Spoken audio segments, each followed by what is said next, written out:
E aí pessoal, tudo bem? Aqui é o Rony, professor de Física. Neste vídeo, vamos iniciar o estudo da análise diferencial do escoamento de um fluido. Nos vídeos anteriores, vimos equações na forma integral para estudarmos o escoamento de um fluido através de certa região do espaço chamada de volume de controle, com o teorema do transporte de Reynolds fazendo a transição da formulação de sistema para a formulação de volume de controle. Com isso, foi possível ter uma ideia geral, uma ideia global do que ocorre no campo de escoamento do fluido, através daquela região do espaço, e nos seus efeitos sobre alguns dispositivos, como a pá defletora, o regador giratório, sistemas de armazenamento de gás, entre outros. Se quisermos, a partir de agora, ter um conhecimento detalhado do que ocorre no campo de escoamento de um fluido, uma análise ponto a ponto, portanto, devemos deixar de lado, devemos substituir as equações obtidas na forma integral e a partir de agora nós vamos obter as mesmas equações, só que na forma diferencial. Com isso, a gente consegue fazer uma análise detalhada, ponto a ponto, e portanto uma análise local do que ocorre no campo de escoamento de um fluido. Como exemplo de diferenciação entre esses dois métodos, eu posso citar a asa de um avião. Através das equações na forma integral, você tem condições de calcular a força de sustentação que essa asa gera à medida que ela atravessa o ar atmosférico. No entanto, esse método não consegue te informar como a pressão se distribui ponto a ponto ao longo da asa desse avião. Para fazer isso, você precisa fazer a transição das equações obtidas nos vídeos anteriores na forma integral para essas mesmas equações, eu reforço, na forma diferencial. A partir de agora, portanto, nosso volume de controle é diferencial, ou seja, é um volume de controle infinitesimal. Vamos começar, portanto, obtendo a equação na forma diferencial para o princípio de conservação da massa. Eu vou seguir exatamente o mesmo roteiro que vimos no estudo das equações na forma integral. Considere, portanto, um sistema de coordenadas cartesianas com os eixos x, y e z. Nesse sistema de referência, eu construo um volume de controle diferencial de dimensões dx, dy e dz, centralizado em O de coordenadas x, y e z. Seja v e ρ, a velocidade e a massa específica, respectivamente, do fluido em O. A partir de agora, portanto, vamos em busca do princípio de conservação da massa, só que na forma diferencial. Eu vou começar recorrendo à equação de continuidade. Nós vimos que a taxa de variação com o tempo da integral, fazendo a varredura do volume de controle de ρdv, dv é o diferencial de volume, mais a integral, fazendo a varredura da superfície de controle que delimita o volume de controle em questão de ρ vezes a velocidade v, produto escalar com a área dA, é igual a zero. Para fazer essa transição, eu vou analisar termo a termo, começando, portanto, com a integral de superfície. Então, nós temos que a integral, fazendo a varredura da superfície de controle de ρ vezes v, produto escalar com a área dA, é igual. Eu vou recorrer, a partir de agora, ao teorema da divergência. Esse teorema nos diz que a integral, ao longo de uma superfície fechada S, do produto escalar de um vetor A pelo versor n ds, ds é o diferencial de área, isso é igual à integral de volume, em que esse volume é delimitado por essa superfície fechada S, do divergente do vetor A, dv, em que dv é o diferencial de volume. Portanto, nós temos aqui a seguinte igualdade.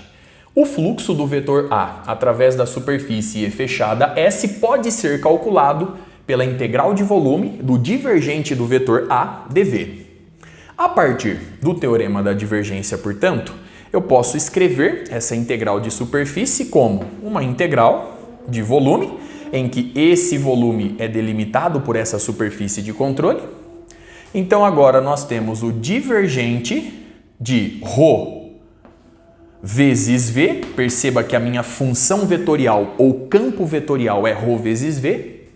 E aqui aparece o diferencial de volume. Observe no quadro, portanto, a expressão obtida a partir do teorema da divergência. Recordando agora que o operador diferencial vetorial del é dado por del x na direção inversor mais del y na direção j versor mais del z na direção k versor, nós temos condições de calcular esse divergente. Antes disso, vamos representar a nossa função ou campo vetorial dado por ρ vezes v. Bom, a partir da velocidade v em O, a gente nota que esse campo vetorial é ρu inversor mais ρ vy j versor mais ρ w k versor. Muito bem. A partir da definição do produto escalar, nós vamos, portanto, obter a seguinte igualdade.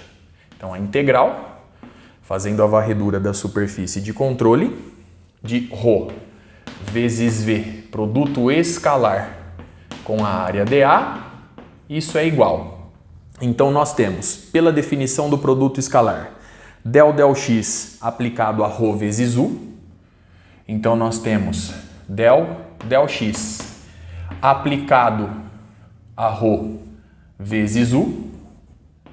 Então, del x aplicado a ρ vezes u mais del y aplicado a ρ vy mais del z aplicado a ρ vezes w.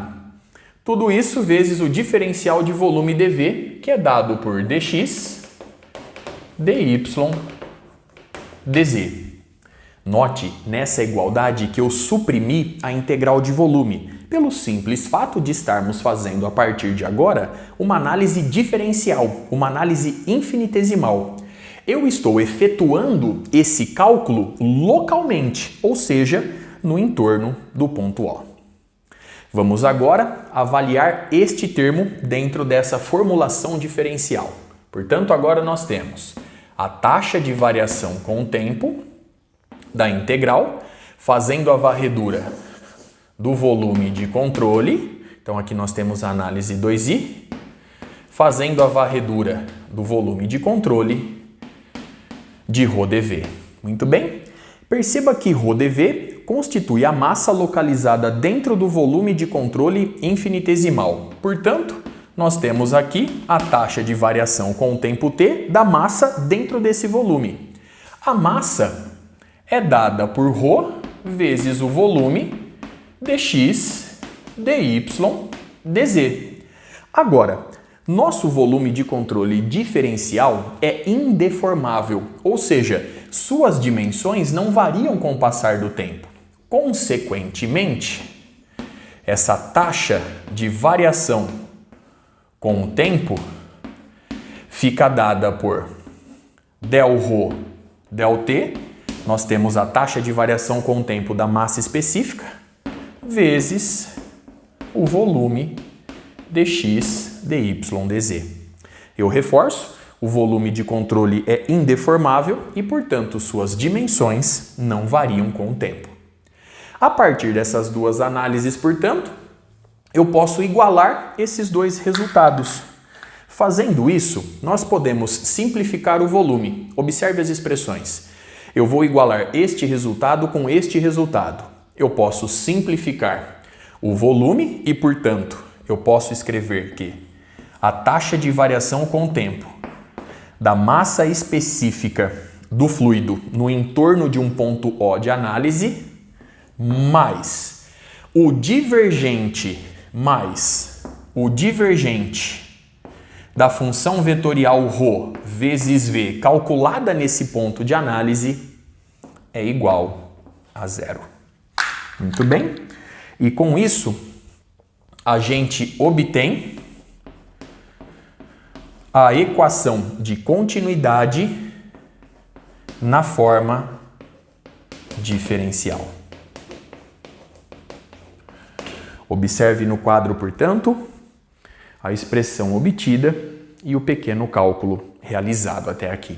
Para finalizar o vídeo, vamos aplicar essa expressão em algumas situações particulares.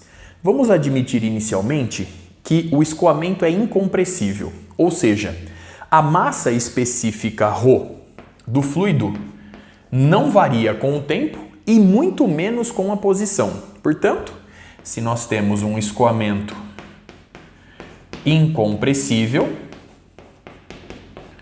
ρ permanece constante, não variando com a posição e muito menos com o tempo t. Logo, essa derivada se anula. Como esse termo é igual a zero e ρ é uma constante, vemos neste caso particular que o divergente do campo de velocidade v do escoamento do fluido é igual a zero. Agora, se nós tivermos um escoamento que ocorre em regime permanente, nesse tipo de escoamento, nenhuma propriedade do fluido varia com o tempo t. Portanto, essa derivada vai para zero. No entanto, a massa específica ρ pode variar com a posição, pode variar com x, y e z. Neste caso, a gente obtém que o divergente da função vetorial dada por ρ vezes a velocidade v é igual a zero. Muito bem. Observe no quadro uma última vez o resultado geral obtido, as situações particulares. Com isso, eu encerro este vídeo. Até a próxima.